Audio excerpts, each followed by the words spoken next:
Hop, 21. Et donc voilà, donc parler des principes de base de Remix et voir un peu voilà, qu'est-ce qui est un peu différent et qu'est-ce qui change. Alors, qui je suis Je m'appelle Rémi Perron, je suis freelance depuis 2019. Mais les points qui sont intéressants, c'est que j'utilise Remix depuis février 2022 avec la version 1.1.3. C'est la première version que j'ai retrouvée dans mes commits. Voilà. Et dans ce laps de temps, j'ai mis avec mon client 5 applications Remix en production.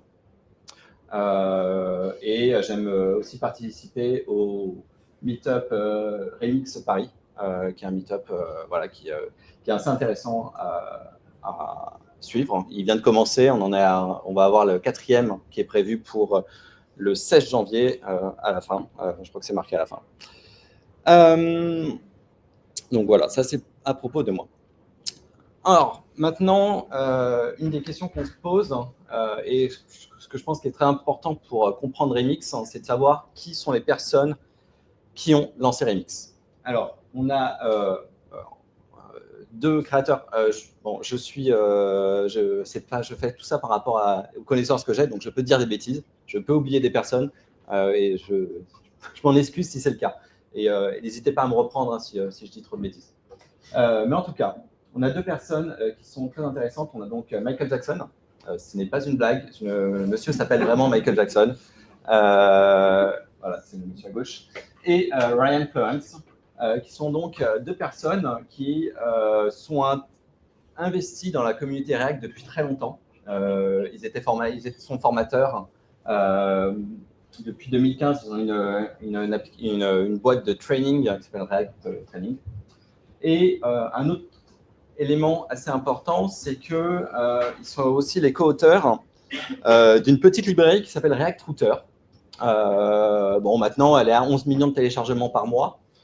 Donc, on a commencé à avoir quelque chose d'un peu important. Je parle de React Router parce que ça va être important dans la suite du talk par rapport à un Remix. Et leur idée, c'était de travailler sur un framework qui est focus sur les standards web et sur l'user experience, en tout cas une user experience moderne. Et un autre point que je n'ai pas dit, c'est qu'ils ont commencé à travailler dessus en avril 2020, parce que forcément, en avril 2020, un peu partout dans le monde, je pense que les formations qu'ils pouvaient faire, elles sont peut-être tombées à l'eau, donc moins de formations, donc ils ont cherché quelque chose à réaliser. Donc, qu'est-ce que Remix ? Remix, en vrai, c'est 4 éléments qui sont créés au-dessus de React Router. En tout cas, sur la dernière version de Remix, on regardera un peu la timeline de Remix par rapport à React Router, c'est très intéressant. C'est tout d'abord un compilateur. C'est un compilateur qui va faire plusieurs éléments. Il va d'abord créer un server-side HTTP handler. Donc, qu'est-ce que ça va permettre ? Ça va permettre de regrouper les routes et les modules pour que ce soit pour être en mesure de les render au niveau du serveur. Donc, de créer un build pour le serveur, de créer un build pour le client. Voilà. Et donc, ensuite, après, de pouvoir le fournir. C'est aussi un serveur framework. Donc, on verra un peu en quoi ça consiste. Et un browser framework. Donc, voilà, donc ça va apporter aussi des éléments pour le browser. Ouais. Alors, qu'est-ce que le server-side HTTP handler ? En gros, ça utilise les Web API. L'avantage, c'est qu'on peut l'utiliser sur n'importe quel type de Node.js ou pas Node.js, en tout cas d'un runtime JavaScript qui supporte les Web API, Web Fetch API. Les Web Fetch API, c'est un standard et du coup, ça veut dire qu'on peut le déployer très facilement sur du VRCL, sur du Netlify, sur du Cloudflare Worker, sur du Deno. Il y en a qui se sont amusés à le faire. Après, je ne le ferai pas forcément personnellement. Moi, je reste assez classique. Je suis sur des serveurs Node.js que je déploie dans des Docker. Voilà, juste pour info. Et donc, avec ce server-side HTTP handler, en gros, j'ai un peu résumé en gros ce que ça veut dire.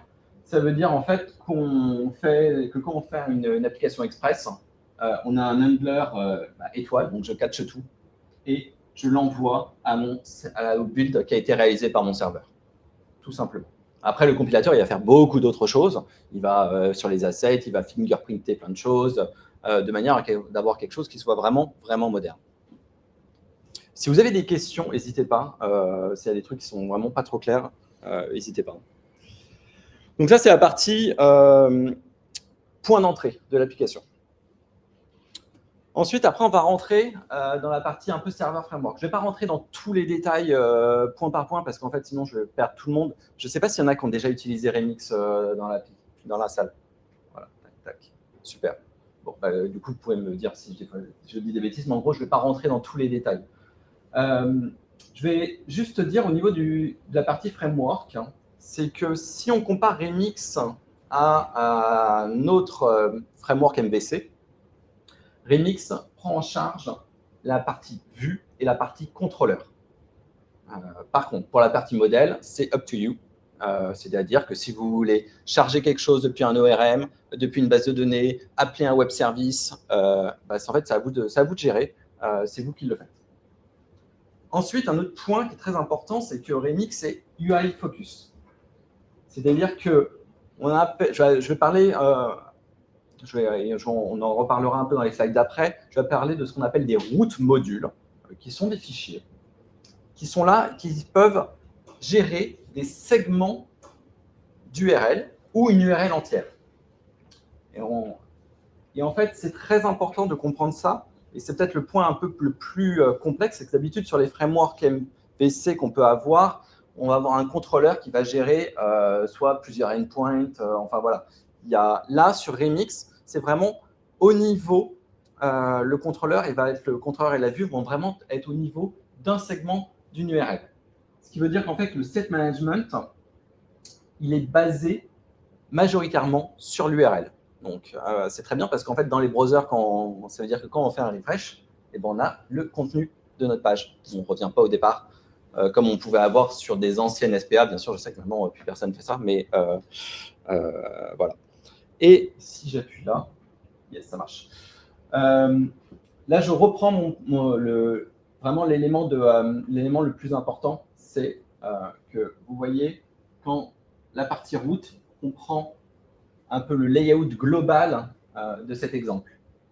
La partie sales va prendre cette partie-là et il va y avoir un contrôleur qui va gérer cette partie de l'URL et qui va faire le layout. Et à l'intérieur de ce layout, on va pouvoir faire la partie invoice. Donc, la partie invoice va être en charge de charger le contenu ici à l'intérieur.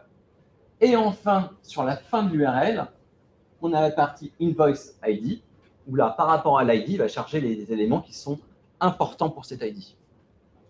Et donc, c'est assez cloisonné. On peut récupérer des données un peu ailleurs quand même, mais c'est assez cloisonné. Donc voilà, on a une porte JS, etc. Et là, on fetch. Tac, tac, tac.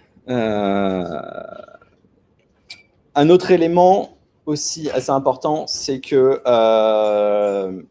Remix, quand on va charger cette page-là de manière initiale, il va charger les routes, toutes les routes. Donc là, on a, je vais charger route module, je vais vraiment dire route module. Donc celui-là, celui-là, celui-là, celui-là. Il va les charger en parallèle. Ce qui pouvait être fait dans d'autres frameworks, c'est ce qu'on appelait le waterfall. C'est-à-dire que je commence à charger mon layout. Mon layout, je suis sur la partie sales. Donc là, je vais charger, je fais un retour au niveau du serveur, je lui dis, OK, maintenant j'ai mon layout, je demande ma partie sales. Après, je vais avoir la liste des invoices. Après, je vais avoir l'ID sur lequel j'ai cliqué. Voilà. Donc là, Remix, quand on charge la page, bien sûr avec du server-side rendering, et bien au niveau du serveur, il va charger automatiquement les différentes routes qui vont être liées à cette URL. Tu veux dire en parallèle, pardon? Oui, en parallèle, ouais, tout à fait, excuse-moi. Tout est en parallèle, c'est-à-dire on lance le document et en parallèle, il va charger les différentes routes. Par segment duel. Exactement, exactement. Tac. Donc, je vous parle des routes modules, mais qu'est-ce qu'un route module? Je vais changer de l'autre côté ou pas, je ne sais pas. Je me mets au milieu. Route module, en gros, ce qu'il faut retenir, c'est qu'il y a 3 exports. principaux. 3 exports, il peut y en avoir d'autres pour certaines fonctionnalités. On va vraiment retenir que 3 exports. Monsieur Bourret.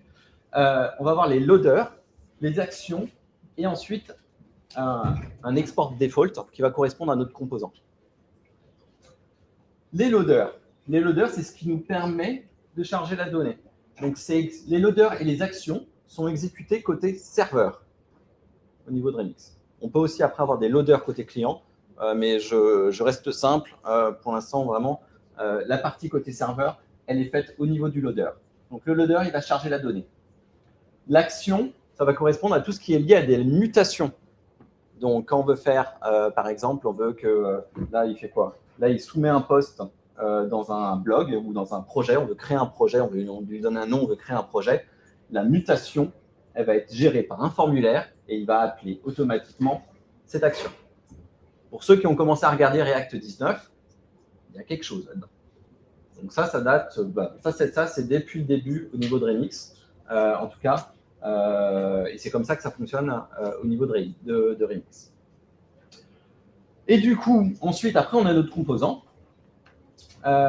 qui va du coup charger la donnée. Donc là, on a un useLoaderData, donc il va charger notre projet.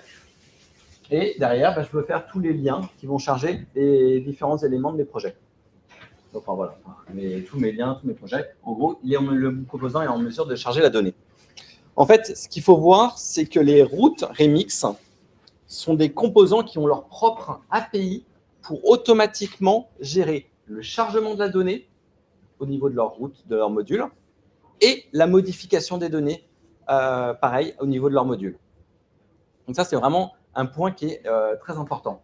Et un autre point qui est très marrant, c'est qu'en fait, on n'a pas forcément besoin de JavaScript. C'est-à-dire que si mon client n'a pas JavaScript, la page, elle est générée côté serveur, le React, il est transformé en HTML et on a une application qui va fonctionner sans JavaScript. On peut naviguer entièrement, on peut faire des sites entiers sans JavaScript qui fonctionnera donc très bien pour le SEO avec Remix sans avoir besoin de faire des trucs un peu compliqués. Donc ça, c'est aussi un point vraiment à retenir, c'est que les développeurs du framework, ils sont vraiment dans une politique de progressive enhancement. Donc, c'est de rajouter des fonctionnalités au fur et à mesure pour améliorer l'expérience utilisateur. Donc, ils n'ont pas essayé de tout faire d'un coup. Yes. Au niveau du browser, parce que bon, donc là, on a vu la partie serveur, j'espère que vous tenez le coup. Au niveau du browser, qu'est-ce qui se passe? Au niveau du browser, c'est Remix, il va hydrater la page et donc on va pouvoir avoir plein d'API qui vont nous permettre de rajouter de l'interactivité et de rendre Remix très fonctionnel et très agréable à utiliser pour un navigateur, pour un utilisateur. Ils vont émuler les fonctionnements d'un browser pour que les paramètres des routes, les segments d'URL se mettent à jour, restent bien synchronisés. Tout ça, c'est fait automatiquement. Voilà. Il y a plein d'API comme Use Navigation, Use Location, Use Fetcher qui peuvent être utilisés. Sauf que Remix, c'est fini. Voilà. Remix, ils ont annoncé qu'ils arrêtaient. Parce qu'en fait, ils se sont retrouvés face à ce problème-là. C'est que je vous l'ai dit au début, Remix, il est construit autour de React Router. Et les personnes, les auteurs de Remix, qui sont aussi les auteurs de React Router, et en fait, ils ne savent plus qui est qui. Donc, ils se sont dit, en fait, Remix, c'est un peu React Router, the framework. Avant, React Router, c'était une librairie. Et donc, ils se sont dit que maintenant, ils vont tout renommer pour que, là, on a la version 2, que la version 3 de Remix soit la version avec React Router. Si on regarde vite fait le timeline, alors je ne sais pas est-ce que c'est bien lisible. Donc, 2020, Remix, il sort en tant que produit payant. Donc, la V0, c'est un produit qui était payant, ce qui est assez intéressant. Ça a été open source en novembre 2021. Et donc voilà, donc là, ça a été open source sur la V1. Et en fait, ce qu'il faut voir, c'est que React Router, donc version 6, ils ont rajouté les hooks. Et la version 6.4, ils ont rajouté les data APIs. Les data APIs, en fait, c'est le loader et l'action que j'ai présenté tout à l'heure. Donc, ils l'ont ajouté là-dedans. Sauf que, du coup, on se retrouve avec React Router qui a les data API. On a Remix qui a les data API. Ils se sont dit, bon, on ne va pas faire les deux. Ce qu'on va faire, c'est qu'on va supprimer, toute la partie data API de Remix et on va la mettre et on va l'importer depuis React Router. Ce qui paraît plus logique, c'est qu'on évite d'avoir des duplications de code. Si on va faire un bug quelque part, forcément, il sera derrière. Bon, vous connaissez le truc.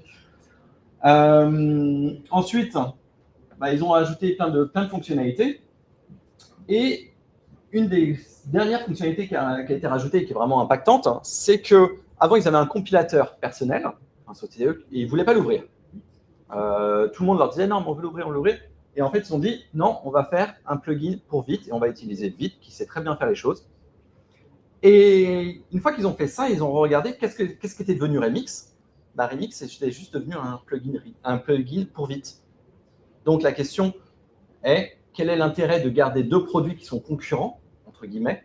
Et c'est pour ça qu'ils ont annoncé la semaine dernière, enfin ils l'ont annoncé il y a bien longtemps, il y a 2-3 mois, ou un peu plus, il y a 6 mois je crois.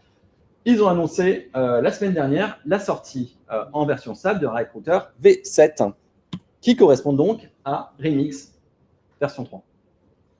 Voilà. Avec React Router V7, qu'est-ce qu'on obtient? On obtient forcément le Vite Bundler Dev Server Intégration. Comme tout framework, vous allez voir du Hot Module Replacement, du code splitting, les routes convention avec du type safety. Donc, on peut savoir que le paramètre que j'ai, en fait, c'est bien le paramètre que je vais attendre. Le système de routing, alors c'est toujours un truc, il y en a qui disent non, il faut que ce soit des systèmes de fichiers, il y en a d'autres qui faut que ce soit un fichier qui fasse ma configuration. Vous faites comme vous voulez. Je crois qu'ils en ont eu marre de ce débat et ils ont dit voilà comment ça fonctionne, vous vous débrouillez comme vous voulez, à vous de choisir. Bien sûr, on a la partie data loading, action, toujours avec du type safety. Derrière, on utilise par défaut, c'est du TypeScript. Quand vous lancez un nouveau projet Remix, c'est en TypeScript. Voilà. Forcément, quand vous faites une soumission, il y a tout un travail qui est fait pour auto-revalider les données, pour recharger les données, etc. Server-side rendering, SPA. Bien sûr, vous pouvez très bien avoir une SPA qui est faite avec Remix. Il n'y a aucun problème là-dessus. Au lieu d'avoir des loaders, vous aurez des client loaders et des client action. Et le dernier point qu'ils ont annoncé il n'y a pas longtemps, c'est le static rendering strategy. Donc, si vous avez vraiment un fichier, une application avec, je sais pas, une home page, une page about, et que vous voulez les compiler à l'avance, c'est complètement possible d'avoir directement le HTML qui est généré au moment de la compilation de l'application. Voilà, après, des API pour gérer le state, optimiser QI, des déploiements pour après le déployer un peu partout. Comment, et ça sera la fin, comment commencer? Vous pouvez venir au Remix Meetup Paris, donc c'est le 7 janvier 2005, vous retrouverez le lien sur Meetup. Ensuite, ça c'est une petite commande. npx create React Router at latest. Ça vous permet de vraiment bootstrapper une application de base. De base, ça vous donne TypeScript, Tailwind. C'est déjà pas mal. En gros, ça vous fait une petite application qui fonctionne bien. Et vous pouvez aussi utiliser, ce qu'ils aiment bien, c'est des templates. Donc, typiquement, je ne sais pas, vous devez déployer Remix sur Vercel et il y a peut-être des configurations spécifiques à avoir. Vous pouvez lancer Remix avec ce template-là. Ou peut-être vous ne voulez pas utiliser Tailwind, vous utilisez une autre lib. Peut-être quelqu'un a fait un template pour faire la configuration avec cet élément-là. Et après, je vous ai remis des liens. Les liens les plus importants, forcément, c'est les sites de React Router et le site de Remix. Et en dessous, vous avez le Discord de Remix, qui est le même qui est utilisé pour React Router et Remix. Un dernier point que je n'ai pas mentionné, c'est que Remix et l'équipe de Remix a été rachetée par Shopify en 2023. Donc maintenant, on a toute la puissance de Shopify qui est derrière l'utilisation de Remix et donc de React Router. Et c'est eux qui donc finance l'équipe de base qui est un peu plus grosse maintenant que les deux co-créateurs. Ils sont aussi très actifs sur YouTube et où ils font des roadmap planning sur lesquels on peut suivre un peu et où ils vont présenter un peu les nouveautés, etc. Voilà, c'est tout pour ma talk. J'espère que ça vous a plu et si vous avez des questions, je suis tout de suite.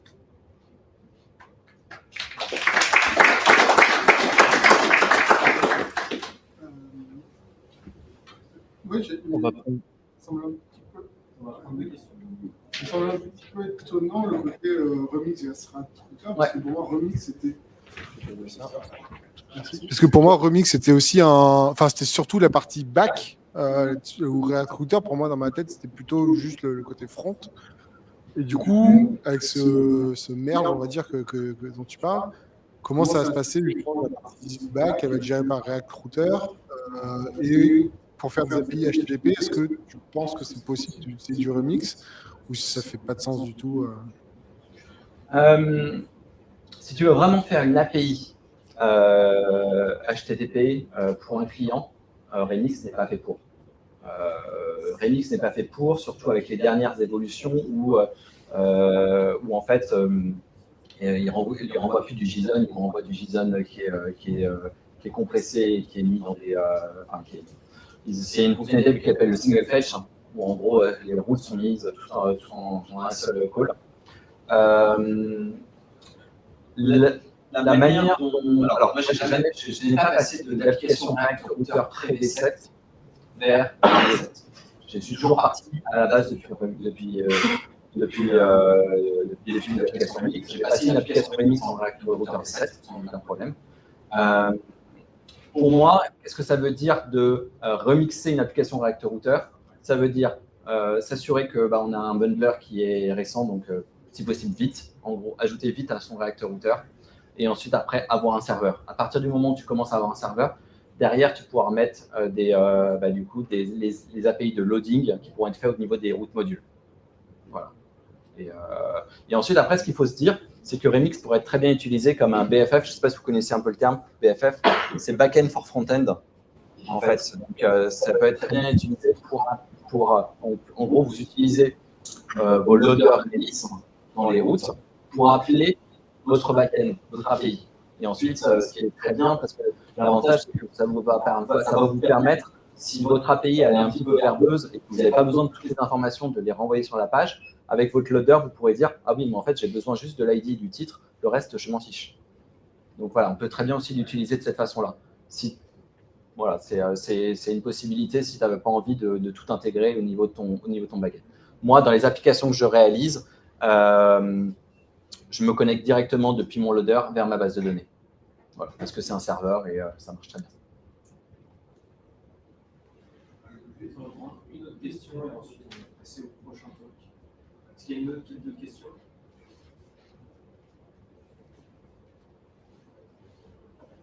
Bon, eh ben, merci beaucoup. Merci.